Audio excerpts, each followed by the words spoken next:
हाँ तो बच्चों, आज हम सीखने वाले हैं मोमेंटम इन इलेक्ट्रोमैग्नेटिक वेव।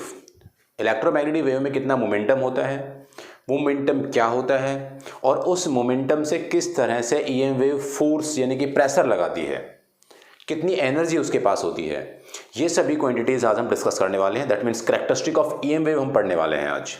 तो सबसे पहली कैरेक्टरिस्टिक हम पढ़ते हैं मोमेंटम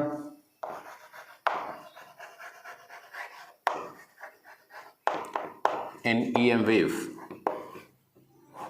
ईएम वेव, कितना मोमेंटम होता है ईएम वेव में। तो सबसे पहले मैं बात करूंगा कि मोमेंटम का फॉर्मूला क्या होता है। तो मोमेंटम का फॉर्मूला होता है linear momentum that p is equal to m into v. यानी कि अगर कोई ऑब्जेक्ट है, उसके पास मास है और वो मूव कर रहा है, उसके पास वेलोसिटी भी है, तो उस मास और वेलोसिटी का मल्टीप्लिकेशन प्रोडक्ट हमें क्या देता है, मोमेंटम देता है। ये क्लास 11th में आपने सीखा होगा।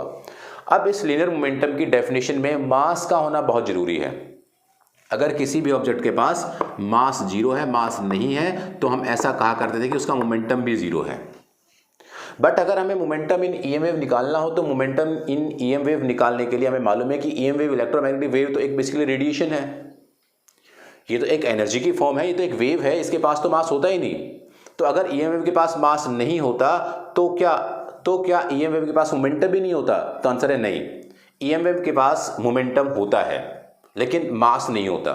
इसका मतलब हमें अपने मोमेंटम की डेफिनेशन को चेंज करना होगा। मोमेंटम की डेफिनेशन को बेसिकली हमें बदलना होगा कि मोमेंटम की डेफिनेशन केवल मास पर डिपेंड नहीं करती, इसको किसी दूसरी क्वांटिटीज के साथ भी रिलेट किया जा सकता है। तो हमने देखा कि अगर मान लीजिए मैं एनर्जी से स्टार्ट करूं, क्योंकि ईएमएफ के पास एनर्जी होती है, तो अगर मैं एनर्जी से स्टार्ट करूं तो एनर्जी का फॉर्मूला जनरली आपने पढ़ा होगा हाफ एम वी स्क्वायर। ये बेसिकली एवरेज एनर्जी होती है। अगर मैं एनर्जी का फॉर्मूला बताऊं तो एनर्जी का फॉर्मूला उसको हम यू से रिप्रेजेंट करते हैं, and that is equal to m v square only. Half क्या होता है, उसका एवरेज होता है कि यहाँ पे जीरो थी, वहाँ पे जाके एम वी स्क्वायर होगी, तो उनका एवरेज कितना है on average, half m v square. But अगर हम एनर्जी का डायरेक्ट फॉर्मूला निकाले तो एनर्जी का फॉर्मूला होता है u is equal to m v square. अगर एनर्जी का formula u is equal to m v square होता है तो यहाँ से देखो क्या करेंगे, अगर यू के अपॉन में मैं वी कर दूँ तो यहाँ से ये किसके बराबर आ गया, ये आ गया एम वी के बराबर। और एम वी हमें मालूम है कैसे क्या होता है, पी।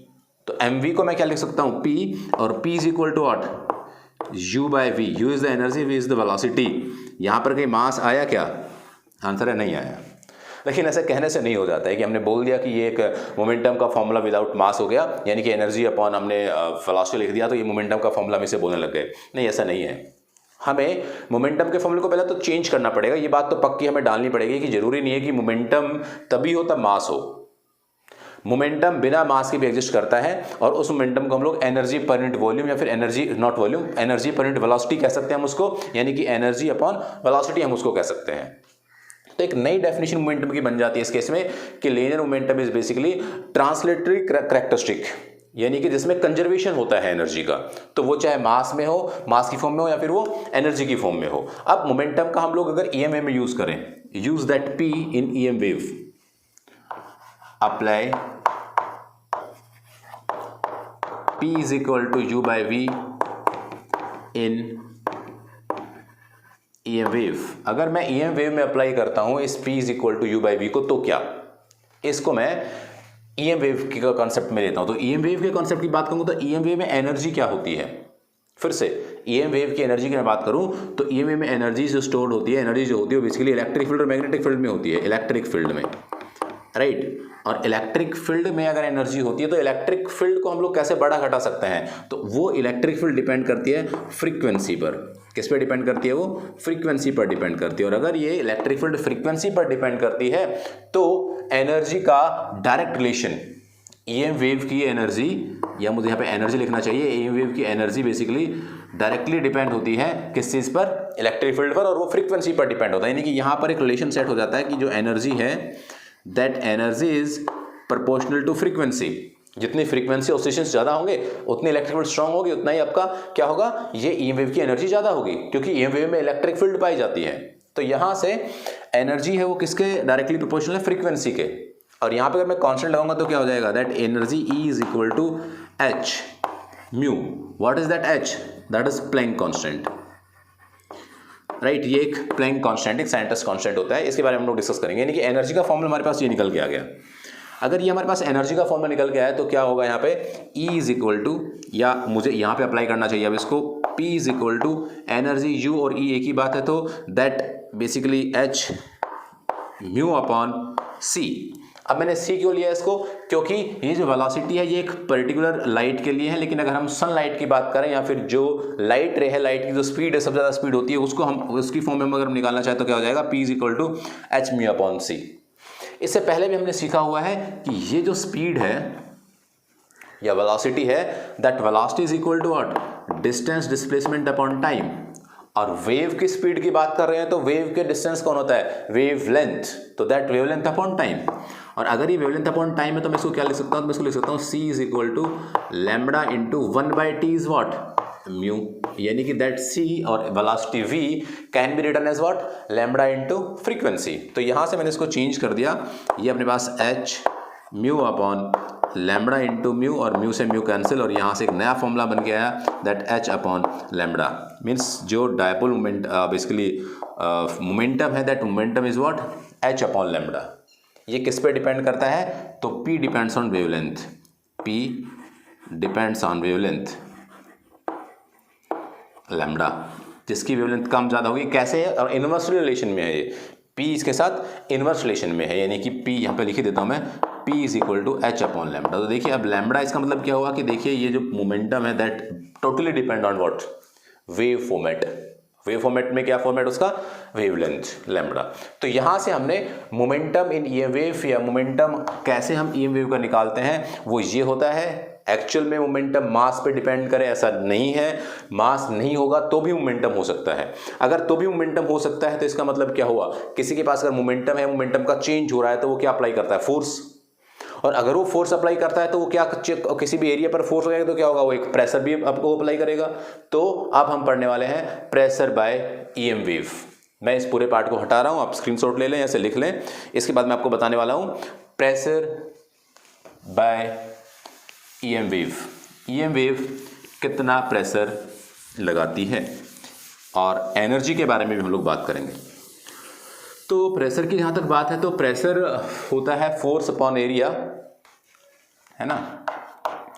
तो कितना प्रेशर लगता है बाय एन EM वेव, तो कितना प्रेशर लगता है और कैसे प्रेशर लगता है उस पर हम लोग बात करेंगे। देखो प्रेशर का मतलब ये हुआ, आपको मैं सिंपल वर्ड्स में बताऊँ तो कि आप अगर धूप में जाते हैं तो जो सनलाइट है, यानी कि जो लाइट वेव है, वो आपको धक्का मारे, यानी कि आप धूप में खड़े हैं तो आपको धक्का लगे, आप छाँव में खड़े हैं तो आपको धक्का ना लगे। क्या ऐसा होता है, क्या आपने सोचा है कभी कि आप धूप में अगर आपको धक्का लगा, क्योंकि लाइट है, लाइट के पास क्या है, एक EM वेव है, और लाइट EM वेव तो उसके पास क्या है, मोमेंटम है, हमने अभी निकाला। और मोमेंटम है तो क्या होगा, फोर्स लगेगी, फोर्स है तो इसका मतलब क्या, आपका एरिया प्रेशर लगेगा, आप पे प्रेशर लगा।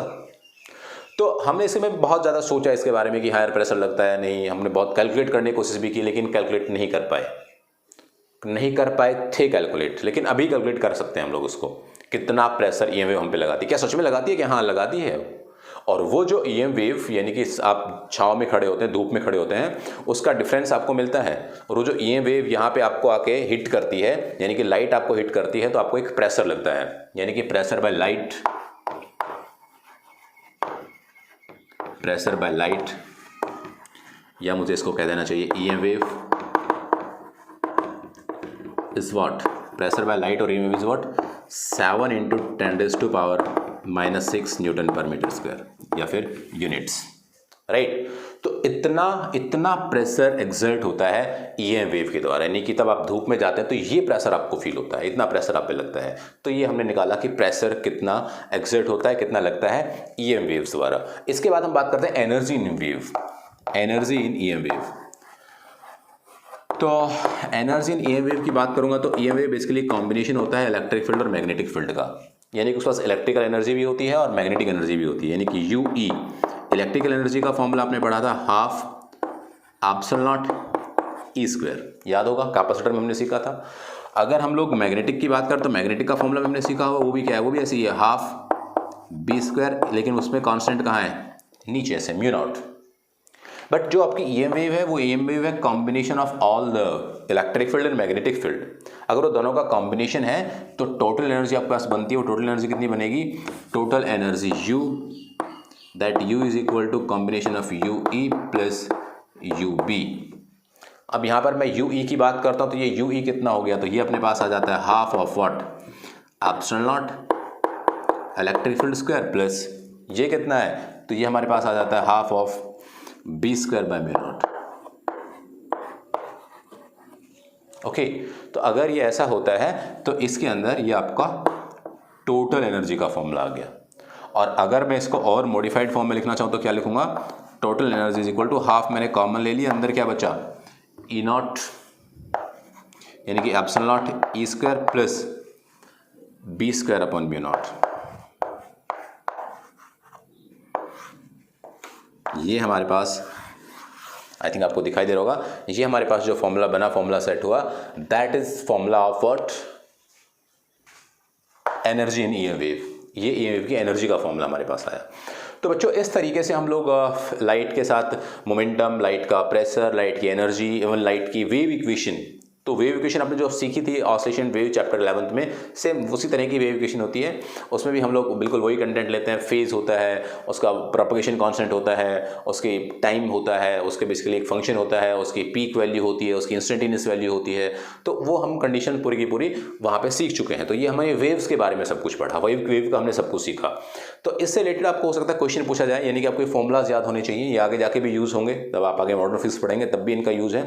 तो आप प्लीज़ ये सारी बातें अपने नोटबुक में लिखते रहा करें। आपको कुछ बात समझ नहीं आया तो मुझे आप कमेंट बॉक्स में लिख दें, मैं आपको एक्सप्लेन कर दूंगा वो। बाकी सारी चीज़ें न्यूमेरिकल के साथ हम लोग अब इससे आगे की जो फिजिक्स से पार्ट 2 स्टार्ट होगा, इससे आगे उसको हम बहुत डिटेल में सीखेंगे, बहुत अच्छे से पढ़ने वाले हैं, बहुत ही अच्छे कंटेंट के साथ वीडियोज़ आएंगी, राइट, तो जिससे आपको काफ़ी बेनिफिट मिलेगा।